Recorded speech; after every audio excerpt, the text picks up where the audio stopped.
Hi everyone, it's Miss Laura from the Franklin Park Public Library again. And we're going to do some more drawing. Can anybody hear me in this thing? Yeah, it's going to be wearing those for a little bit longer, it looks like. Guess what? I got some good news. The library will be opening pretty soon here in June. The beginning of June we're opening.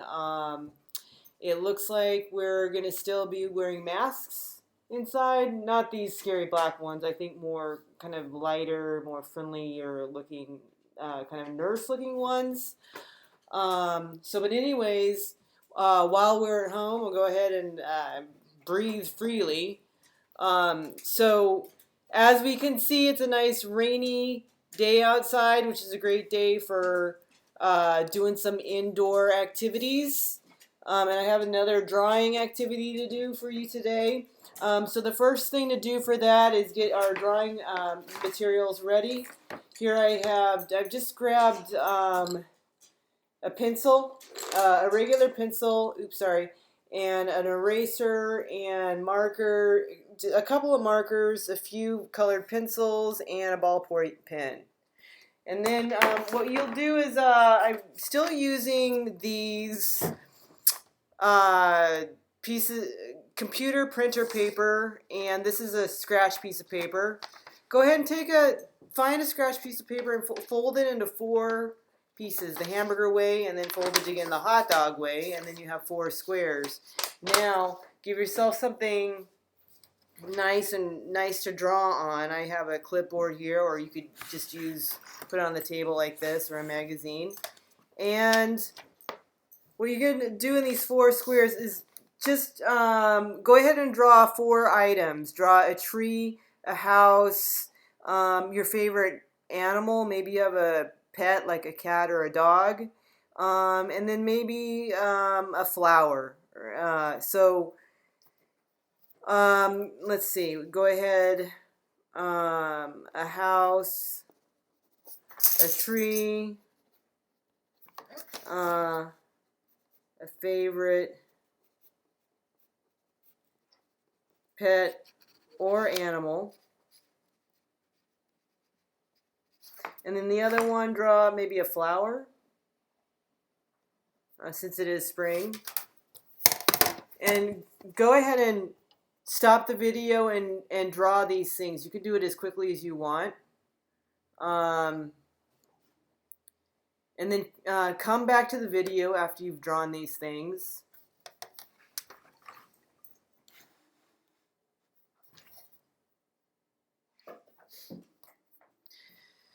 Okay, so did you finish up your four drawings of the house, tree, flower, your favorite animal or pet? Okay, great. Excellent. So what we'll do next is take another piece of paper. We're going to take another piece of paper, and this time fold it into 8. So do it the same way. Fold it up again, and then fold it up again. So now you have a skinny rectangle. Open it up again. You can use scratch paper or regular computer printout paper. Now you have 8 rectangles. Go ahead and put it down. So what you're going to do with this drawing thing that we'll do is take the first rectangle and your pencil and draw inside of this. Maybe you can fill this up with a skinnier rectangle or using the entire rectangle. Here, I'm going to do it up here so it'll be easier to see. So go ahead and do this. Now what you're going to do for this is on one side of this rectangle, draw, just take your regular pencil and make it black. Make it as black as you can. Press really, really hard. Maybe go over it again. Really, really dark. Can you make a black with this? What's more like a gray? So this area right here, now on the other opposite end of this area, keep it white. Don't color in that at all. So the next one over, color it in as lightly as you can. And then and then come again and color that a little bit darker. and then come and color this a little bit darker. I think you're getting to see the pattern already. So what we're going to try to do, we're going to try to have these come over and this be light, so light that it's white. This be light that's that's a little bit darker. And maybe put in a few more bars here. Now we want to get over to this one where it's almost as black as the first one that you started with, and we want to have these be in between. So as you can see, I've colored these in. They're kind of all the same. So I'm going to go back, and I'm going to go back in and kind of, as you can see, I'm not worrying about staying in the lines or making this look really good. What I am really concentrating on is creating different amounts of dark. So this one is our very, very dark. This one is our white. This one is our light, light. And then we want to have a progression of getting darker and darker and darker and darker. And I mean, go ahead and spend a little bit of time with this. So you don't have to draw it completely solid. It can be like, as this is kind of a scribble. But what I want to do is without using my eraser, this is my kind of like art eraser. You can use a pink eraser or whatever, or even the one on your pencil. Sometimes these dry up or whatever, but whatever. You want to do this in a way where you have different amounts of light. So this will go lighter and lighter, lighter, and this will be darker to as dark as you can make it with your pencil.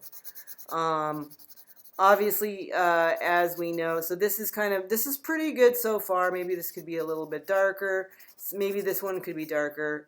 These ones are kind of similar. You could try this out. It's interesting to try this out with different, maybe this is a colored pencil. Maybe we'll try a colored pencil as well. Put another bar underneath this. You could do it, or a crayon, or even try it. And then this one is the white. I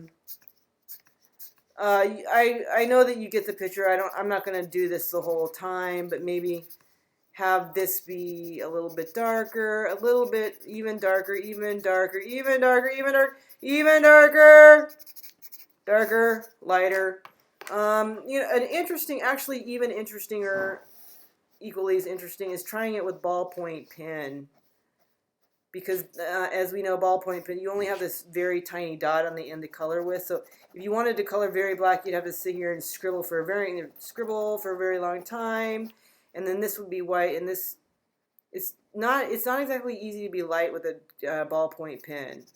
And being dark involves going over this, so just using scribbles as a form of being darker or lighter, which is interesting. One thing I can see already with the ballpoint pen is that it's kind of hard to make it different. It's easy to have it be very dark or very light, but the in-betweens are kind of a little bit more challenging. So here we have the pencil, the colored pencil, and a ballpoint pen. Let's go over to the next rectangle. So what you'll do over there is we're going to go ahead and grab your pencil again. And what this is called right here, this kind of line right here is called hatching. When you have a single line, single line is hatching, and what I'm doing is using a single line hatching, and I'm doing the same exercise again where I started very, very light, and over here is going to be as dark as we're able to get it.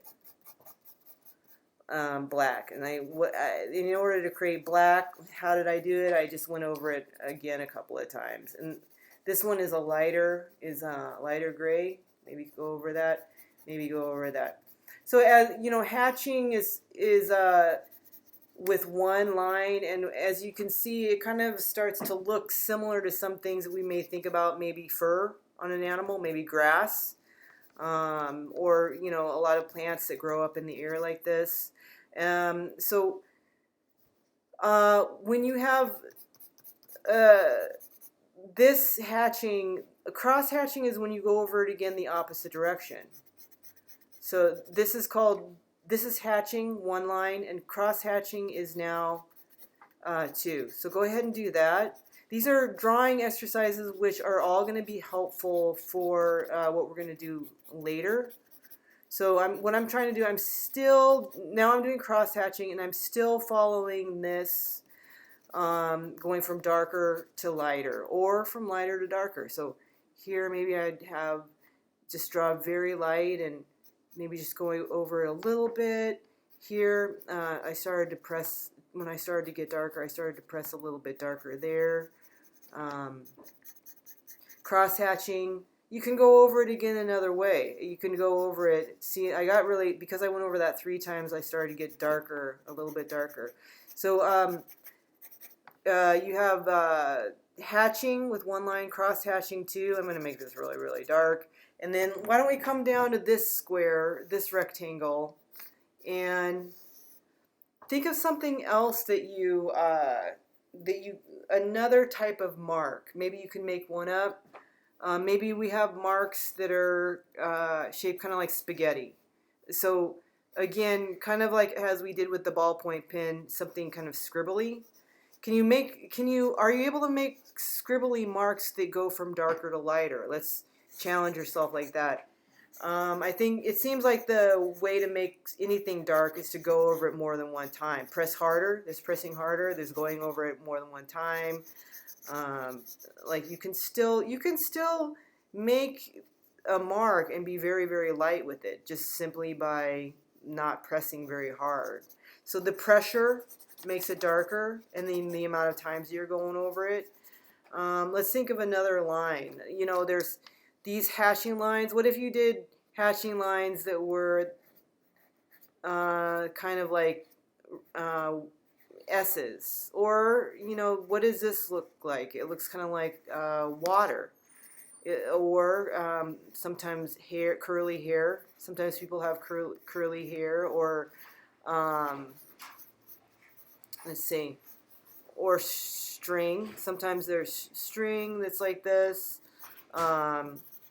So this one, I'm kind of starting to go very, very quickly, but you can see this pattern as well.